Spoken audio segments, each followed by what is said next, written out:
So నేను ఇప్పుడు ఈ వీడియో చేయడానికి కారణం పాటతీగ సిల్వర్ జూబ్లీ సిరీస్ లో జరిగిన ఇంజస్టిస్ అంతా ఎక్స్పోజ్ చేద్దామని.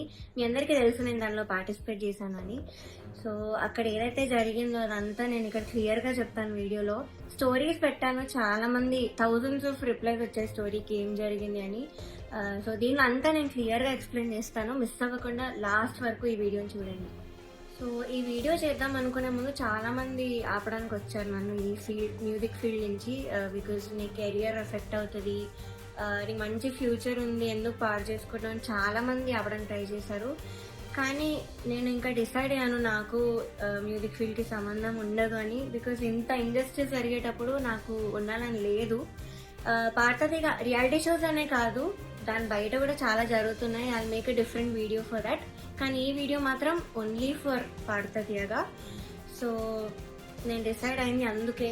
చాలా ఇండస్ట్రీస్ జరుగుతుంది అండ్ ఎవరు కూడా nobody should suffer all that. అందుకే నేను ఈ వీడియో చేస్తున్నాను. ఆల్సో చాలా మంది అడిగారు అసలు ఈ సీజన్ కి ఎందుకు వెళ్ళవు, మళ్ళీ ఎందుకు వెళ్ళావు పాటతీయగాకి, సూపర్ సింగర్ లో విన్నర్ అయ్యావు కదా అని చాలా మంది పెట్టారు. ద రీజన్ ఇస్ యాక్చువల్లీ నేను 2017లో ఎస్పీబీ సార్ ఉన్నప్పుడు పాడాను. చాలా చాలా బాగా జరిగింది ఆ సీజన్. అసలు ఎలాంటి ట్రామాటిక్ ఎక్స్పీరియన్స్ అవ్వలేదు, చాలా హ్యాపీగా సాగిపోయిన సీజన్ అంతా కూడా.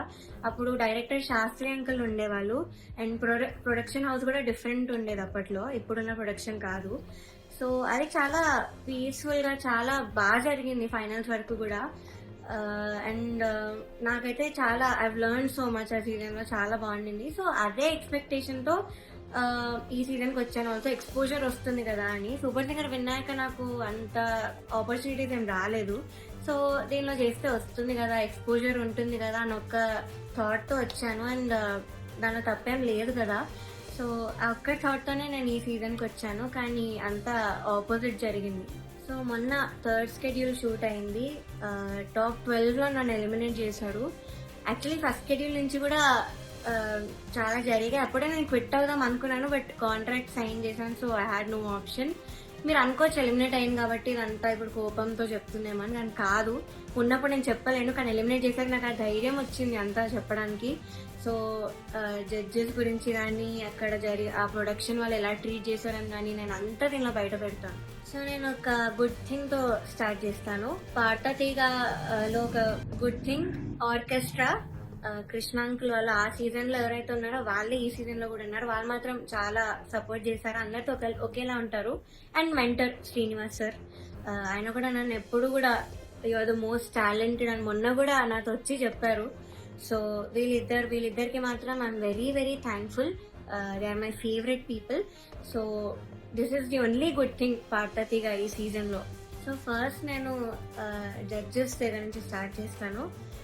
First Sunitha garu. Of course she is very beautiful. మీరు అంతే కైండ్ అని కూడా అనుకుంటారు, బట్ బ్యూటీకి కైండ్నెస్ కి ఎప్పుడు కూడా లింక్ ఉండదు. సో ఓకే, మీరు అబ్జర్వ్ చేయండి ఫస్ట్ ఎపిసోడ్ నుంచి కూడా ప్రతిసారి నేను స్టేజ్ మీదకి వచ్చిన ప్రతిసారి వాడు ఒక ఫేస్ ఇస్తారు. అది ఎవ్వరికి పెట్టరు ఆ ఫేస్, బట్ ఓన్లీ నాకు ఆ డిస్గస్టెడ్ లుక్ పెడతారు ఫేస్ మీద. ఇది యాక్చువల్లీ చాలా మంది వెల్ విషర్స్, నా ఫ్యాన్ పేజెస్ అందరూ కూడా నన్ను అడిగారు.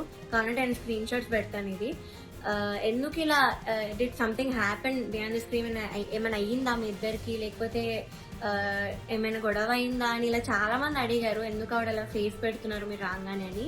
సో కానీ నేను చాలా డిఫెండ్ చేయడానికి ట్రై చేశాను. బికాజ్ నాకు అప్పుడు తెలీదు, నేను ఏదో అలా ఆలోచిస్తున్నాను, వీళ్ళందరూ అలా ఆలోచిస్తున్నారేమో అనుకున్నాను. నాకు తెలియదు అప్పట్లో, ఐ డెంట్ రియలైజ్. సో నేను డిఫెండ్ చేశాను కూడా. సో నాకు ఎప్పుడు క్లారిటీ వచ్చిందంటే అంతరామమయం పాడే ముందు సౌండ్ చెక్ అయ్యేటప్పుడు ఇన్ ఇయర్స్ పెట్టుకున్నాను. అండ్ ఆవిడ దగ్గర ఒక మైక్ ఉంది, అది ఆన్ ఉంది. అది పాపం వాడికి తెలీదు, మైక్ ఆన్ ఉంది, నేను ఇన్ ఇయర్స్ పెట్టుకున్నాను. సో కీరవాణి గారితో ఇలా చెప్తున్నమాట, ఈ అమ్మాయికి అసలు హై రేంజ్ వాయిసే కాదు, హై పిచ్ రాదు, కానీ మేనేజ్ చేసేస్తారు మీరు చూడండి, ఈ సాంగ్ లో తెలుస్తుంది చూడండి మీకు, అది ఇదని చాలా ఎక్కిస్తున్నారు సార్ కి. And it hurt me so bad stage మీద నించున్నప్పుడు. అప్పటికి నా సెల్ఫ్ ఎస్టీమ్ ఇలా ఆల్మోస్ట్ కిందకి దిగుతుంది. చాలా ఏడుపు వచ్చేసి నా టైంకి కంట్రోల్ చేసుకొని లేదు I have to do this అని నేను అంతరామయం పాడాను. అండ్ ఆ పాటకు వచ్చిన అప్రిసియేషన్ నాకు ఇంకే పాటకు రాలేదు అప్పటి వరకు. సో అంతరామకి బయట ఎవరు కలిసినా కూడా అందరు చెప్పారు నాకు వాయిస్ చాలా బాగా వచ్చింది ఆ పాటలో అని, కానీ చాలా బాగుంది ఆ పాట అని. యాక్చువల్లీ చాలా సాంగ్స్ ఇచ్చాం, రాముడు రావుకి చాలా ఇచ్చాము. నేను ఏది ఇచ్చినా వద్దు వద్దు వద్దు అంటే ఇంకా లాస్ట్ ఆప్షన్గా మేల్ సాంగ్ ఇచ్చాను అంతరామయం. సో అదే సెలెక్ట్ చేశారు and I tried my best. Male song అయినా కూడా I gave my best. And of course నాకు ప్రతి సాంగ్కి ఆవిడ దగ్గర నుంచి నెగిటివ్ కామెంట్స్ వచ్చాయి. అది మీరు నమ్ముతారు, జడ్జెస్ ఏదంటే అదే నిజం అనుకొని మీరు అఫ్ కోర్స్ నమ్ముతారు. ఓకే, నిన్న సోషల్ మీడియా అంతా కూడా చాలా బిజీగా ఉంది. ప్రవస్తి అనే singer, my dear sister, she has come up with one video. తను పాడుతూ తీయగాలో ఏం ఫీల్ అయింది అని ఒక వీడియో పెట్టింది. ఫస్ట్ ఆఫ్ ఆల్, మనలో ఎంతమందికి అంత మెచ్యూరిటీ ఉంది to understand that is one side of the story. ఏ స్టోరీకైనా 2 sides ఉంటాయి. అండ్ ఆ సెకండ్ సైడ్ అనేది మనం చూడకుండా, అసలు అటు టచ్ కూడా చేయకుండా, ఇష్టం వచ్చినట్టు మనకు తగ్గినట్టు మనం రాసేసుకుని యూట్యూబ్ ఛానల్స్లో తన వీడియో ఎక్స్ప్రెస్ చేసి ఒక వీడియో పెడితే 100 వీడియోలు అవుట్ ఆఫ్ ప్రపోర్షన్ వెళ్ళి ఇష్టం వచ్చినట్టు రాసుకుని తన ప్రమేయం లేకుండా కూడా చాలా thumbnails అవి ఇవి పెట్టి చేస్తున్నారు. How fair is this? Point number 1. చాలా ఇయర్స్ ఆఫ్ ఎక్స్పీరియన్స్ కావాలి to understand how industry works, how opportunities work, how things work, how the world works. ఇవన్నీ తెలుసుకోవడానికి చాలా ఎక్స్పీరియన్స్ కావాలి. ఇనీషియల్ స్టేజెస్లో అసలు ఏమీ ఫేస్ చేయకుండా పైకి వచ్చేసిన వాళ్ళు ఎవరున్నారు, ఎంతమంది ఉన్నారు అనేది నాకు తెలియదు. Because every great story that I have heard of every great musician or singer or anybody has always started with hardships. వాళ్ళు కష్టపడి, కింద పడి, మీద పడి అంత గోత్రు అయ్యే పైకి వచ్చిన వాళ్ళు. Nobody is an exception. అందరూ కష్టపడి పైకి వచ్చిన వాళ్ళే. అందరూ they have gone through so many hardships in the beginning of the stages, including the judges that she has mentioned in the video. వాళ్ళు కూడా పైకి వచ్చిన వాళ్ళే, నిల్చున్నారు గట్టిగా అన్నిటి త్రూగా. వాళ్ళ ఎక్స్పీరియన్స్, వాళ్ళ టాలెంట్, వాళ్ళ క్రియేటివిటీ ఇవన్నీ కూడా మనం చూసి ఇన్స్పైర్ అయి పెరిగిన వాళ్ళం.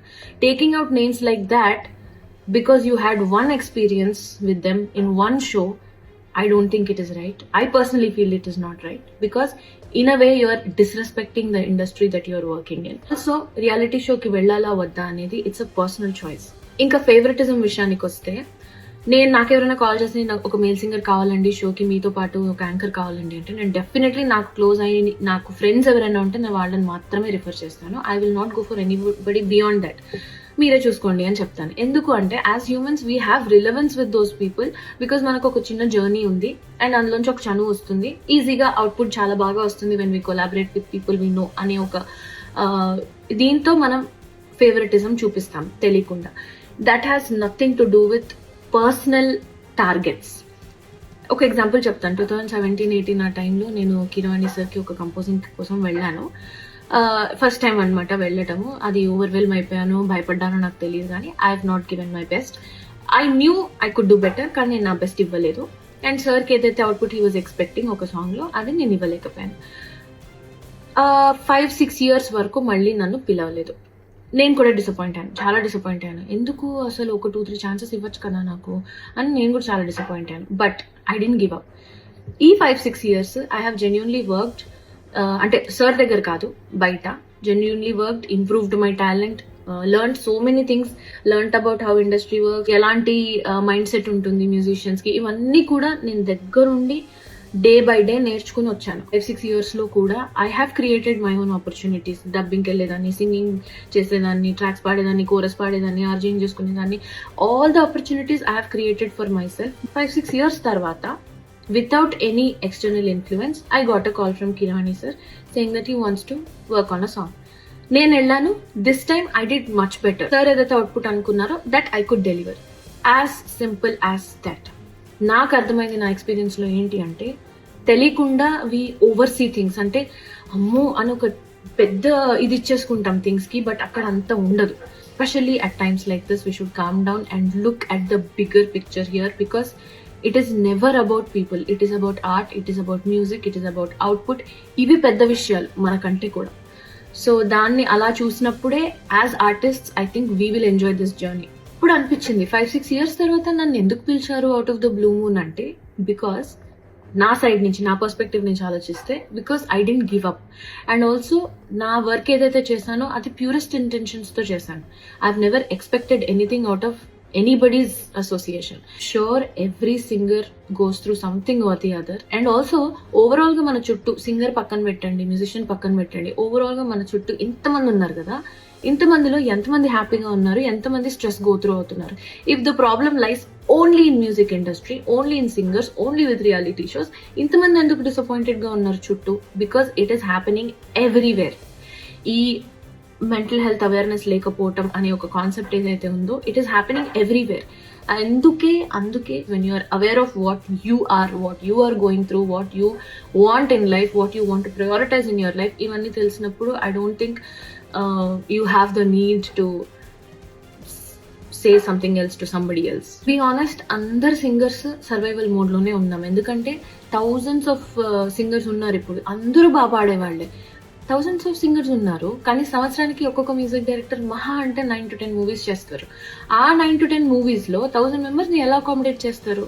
So it is always good to have a reality check about what is happening outside also. We are so obsessed with ourselves that we only think about why am I going through this, why am I being given this అని ఆలోచించినంత వరకు మనకు answers రావు. అందరినీ ఇందులోకి లాగేసి వాళ్ళ personal lifes తీసి వాళ్ళ personal lifes మీద థంబ్నెయిల్స్ వీడియోలు పెట్టి I don't think this is fair at all.